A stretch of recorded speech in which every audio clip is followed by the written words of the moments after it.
Hey, what's up, everyone? Super excited to bring you this session here today. We're going to be talking about the $50,000 XRP valuation, how the committee came up with that price, and kind of what's the update with that buyback proposal. And then I want to talk about the precedent that we have in the United States. Not only did they buy back the gold, but we got to talk about what happened with Veritasium. And as you guys know, I interviewed the founder of Veritasium, Reggie Middleton, who has the DeFi patent. And so in this episode, I want to talk about update on the buyback, $50,000 XRP price valuation. And we're also going to talk about the precedent within this country of the United States where, yes, they have done buybacks of assets. And it has been done in the cases of what they claim to be fraud, in the case of Veritasium, and then in the case of resetting the currency, resetting the debt like they did with gold. So to start off, I want to say, guys, there's a lot of FUD in the XRP community right now. So fear, uncertainty, doubt. We understand the fear, that's easy to avoid. And the doubt is starting to creep in, and it's mostly based off of uncertainty, confusion, and the community having like back and forth. And, you know, no one's allowed to talk about certain ideas. If someone mentions, certain prices like 50K, they should be canceled. It's like the XRP community is trying to cancel each other, and it's just sad to see. And so I wanted to start by calling the community back together. Remember, we're all on the same side. We're all, well, some of us are adults here trying to have an adult conversation and just trying to take care of our family. That's all this is about.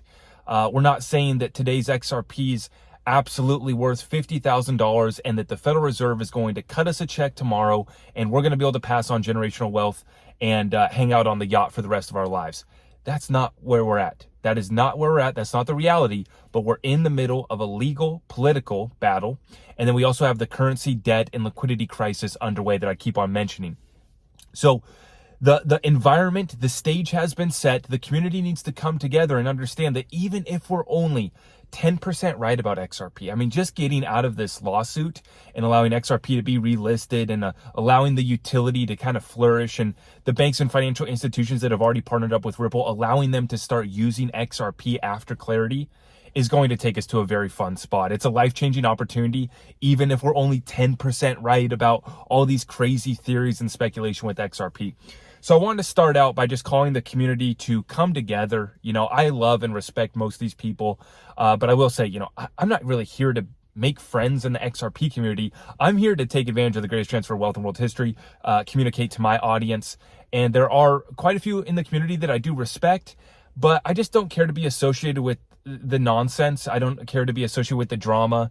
Either, you're willing to come have the conversation, and you're willing to, move the conversation forward, move the research forward, willing to, just try to make sure that the average investor in digital assets understands their rights. That's where I'm at recently. This is so much more than 50K XRP, guys.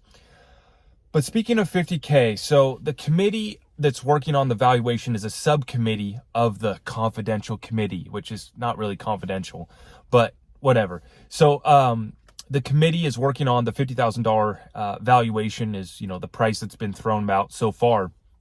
But if you guys go back and watch, and maybe I'll play the clip later, I directly asked Jimmy Valley in the conversation that I had with Jimmy, who's heading up this confidential committee. I directly asked him, I said, Jimmy, why are you guys running with the assumption that XRP was going to move all the money and that it's worth $50,000 per XRP? And he said that basically it's a legal positioning that you take in where you make your claim based off of, the hypothetical scenario that the SEC didn't sue XRP.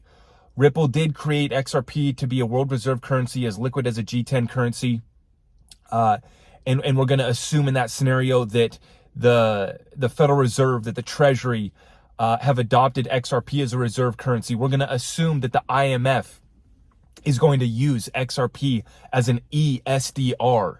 We're going to make those assumptions. We're going to come up with a price prediction, valuation, speculation off of that reality that is not reality. That we'll never know what that would be, right? Because the SEC sued Ripple, sued Brad and Chris, and they have involved every single XRP holder by claiming that everyone today owns a security. Right? So we have to understand that Jimmy, he directly responded and he said, what we're doing is we come up with a valuation based off of the scenario where we weren't sued. It is established and it basically replaces the role of the US dollar, is essentially the ESDR, and it's up to the people that we're, going against, which is not just the SEC, the Treasury, the Fed. Now we're talking about sending this proposal, working about including the IMF, World Bank, these supranational entities as well. And it's up to, I don't know, our opponent, our defendant, I don't know what the term is, right? I'm not a lawyer, guys, but it's up to the other side to explain to us, explain in court, explain to a judge why that's not the case. So we run with best case scenario. XRP is the one currency to rule them all, dominate the world. All the money's going to come onto the XRP ledger. And let's assume that would have happened had the SEC not attacked us and had our U.S. corporation entity in the District of Columbia not sold the soul of America and ran us into $30 trillion of debt, hundreds of trillions of dollars of unfunded liability, destroying the value of our dollar, destroying our opportunity that we had in this country, life, liberty, and the pursuit of happiness, taken away by entities that aren't even American. It's up to them to prove in a court of law with their facts and evidence why that isn't their plan, that isn't their plan, that they haven't, that they're not buying XRP on the back end from Ripple, working out pre-allocation deals, and a billion. Why, people want to say this is crazy talk. Well, how do we know that? Why did the 43rd Treasurer of the United States go to join the board of directors at Ripple? The lady who has her name on the most amount of dollars in circulation, signed your bills, was in charge of creating the new currency and was in charge of our country's gold supply. Goes and joins the board of directors at Ripple. So why is it far-fetched to say that there might not have been conversations, or there might not be conversations or future plans to pre-allocate some XRP from Ripple's escrow to the Treasury, to the Fed, to the IMF? We know that they've sat down with over 50 central banks, so one would assume they showed them the secret sauce, this little precious XRP suppressed asset. But very simply, guys, $50,000 valuation. That is not reality, but it's the it's the claim that we're making, and it's up to the other side to bring us down from there. It's negotiations, right? It's the art of the deal, essentially.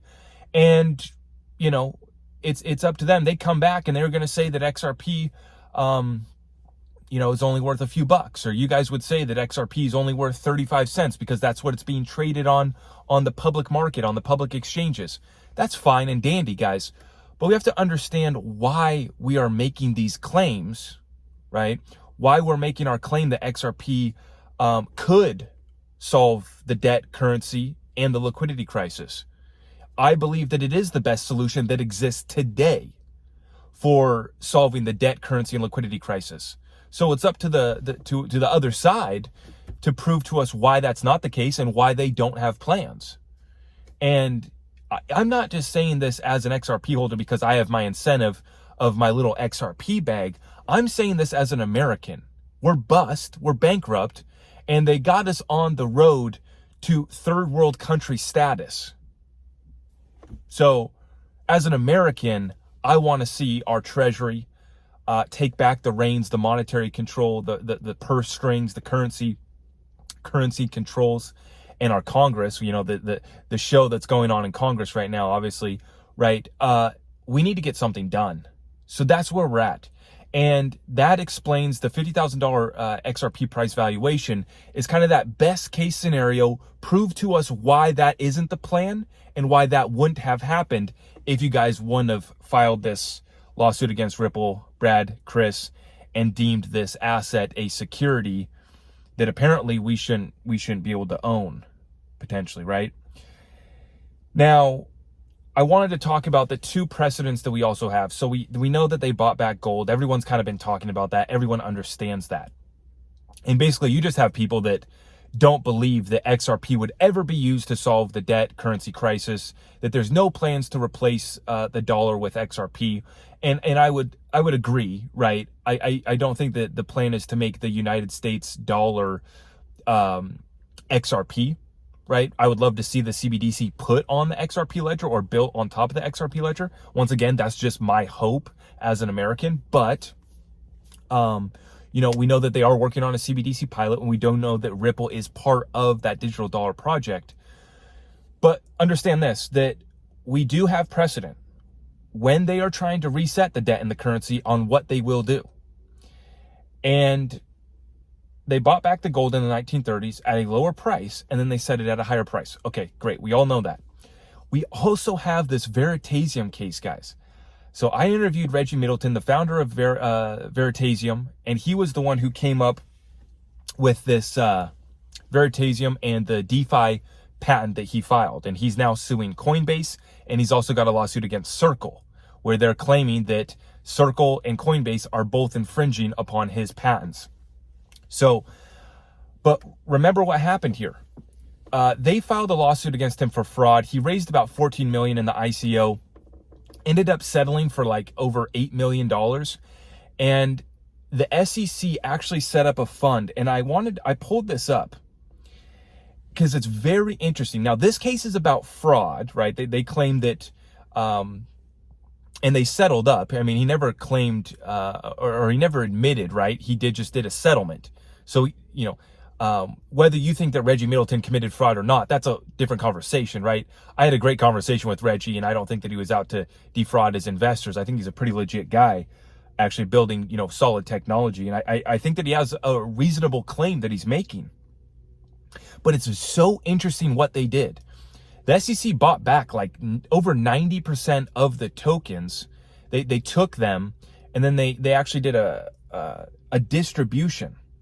And so I want you to listen to these terms and just think and relate back to what the work that the committee's working on right now, and some of the terms that are coming out of this committee and the precedent that has been set here. The final judgment also appointed Holland and Knight LLP as distribution agent for the Fair Fund. So there was a Fair Fund collected, right? And this was for the distribution and administration of the Fair Fund to harmed investors, and Miller Kaplan erased as tax administrator to fulfill the tax obligations of the Fair Fund. So the distribution agent was in charge of the Fair Fund, right? And then we see on May 22nd of 2020, the distribution agent filed its motion for entry of an order approving claims process, seeking approval of the first part of its plan for the distribution of the Veritasium fund. So you can go back, and I'm probably going to do a whole nother session where I specifically just go over this case again. And I actually am interested in having Reggie back on my show. If you guys haven't already, go check out that interview that I did with Reggie Middleton. Very smart guy, building it, doing it, and an incredible claim that he has that, you know, 90% of the space, you know, most of DeFi is infringing upon his patent. Pretty bold claim and pretty interesting story, one to watch for sure. But I'm probably going to do a whole separate situation there. But you guys see these terms, right? I mean, the distribution agent, the Fair Fund. This was in the case of fraud and harmed investors. But we have a similar scenario where if XRP is, needed, it's systemically important, it is going to be used to reset the currency, reset the debt. Our Treasury just wants, let's just say this, our Treasury just decides that they want to have a certain amount of XRP in reserves, or the IMF. You know, we're dealing with these supranational entities as well that have infiltrated us by using the Federal Reserve. The IMF deems the XRP is going to be the new ESDR. It's about making our claims now before something like this goes down, right? Before something like this goes down and we don't have a claim made, right? And we lose control of our assets, or we're stuck like they did with gold, only being able to sell it back at a price that's cheaper than what they're about to set it at right after they take it. I'm not even like rooting for a buyback to happen, guys. That's not where I'm at. Like, on a day-to-day basis right now, I'm working on my business. I'm working on the content that matters. And I nowhere am I telling people, and obviously nothing that I say is financial advice, But I'm not telling people like, all right, guys, let's start planning on 50,000 XRP from the Fed. The check should be sent to us next year. Here's where I'm planning on buying my yacht. I got a new yacht affiliate. Like, no, I'm not planning on that. It's about making our claim. It's about, do we need to file a UCC at the state level, at the county courthouse? What do I need to do with this property that I own? And I believe that it is worth more than 35 cents. I believe that it's a very valuable ledger, very valuable technology, excuse me. And so I want to see the value utility unlocked. That can't occur, that won't occur, right, in a major way until this SEC lawsuit is over. And then obviously our country in the United States has a whole separate issue. And so as an American, I'm fighting my fight over there. It's a legal political battle as an American. But then us little XRP community, remember guys, we're on the same side. Let's come together. And I don't know of anybody in the committee, that's part of this committee, right? There's like 40 something people. I haven't heard any of them say this is a for sure done deal. Like, can't wait to buy the mansion, right? Like, everyone's very real. And everyone's understanding how powerful the powers that be that we're going up against. But for me, like I said, the whole digital asset space needs to wake up to patents and needs to wake up to the UCC amendment, Article 12, take free rule, because whether Coinbase already sold off our Songbird, and if we don't make a claim, we're going to lose our rights to that property, or whether your NFT gets stolen and you don't make the proper claim, and they sell off that stolen NFT, and now the buyer's rights are more supersede your rights. That's part of the Article 12 take free rule that's already been passed in 4 states. That has nothing to do with 50,000 buyback talk. That is fundamental rights as digital asset investors, and that's why this is important to me, okay? So once again, I hope that I just clarified for you guys why we're talking 50,000 XRP valuation in the committee, and I'm waiting we're about to get more feedback and kind of an update from the subcommittee that's working on the valuation. And then there's another subcommittee that's working on the tech, as far as, if you're going to be a part of the proposal, would you get an NFT back? How would it actually function? Escrow account, distribution agent, just like in the Verity. Like, guys, this is how it goes down. We already have precedent. Buybacks, distribution agents, claims to be made. And so for me, it's about understanding, why we're here, why we're having this conversation, why 50,000 might be crazy, right? But understand why that claim's being made. And then just looking at the precedent and understanding, actually, let me show you guys this before we go. I just got back. I had a little bit of cash on me, and so I decided to stop by my local coin dealer and that's not really in focus. Yeah, but you can see there, guys. I just bought, these are 1 ounce silver.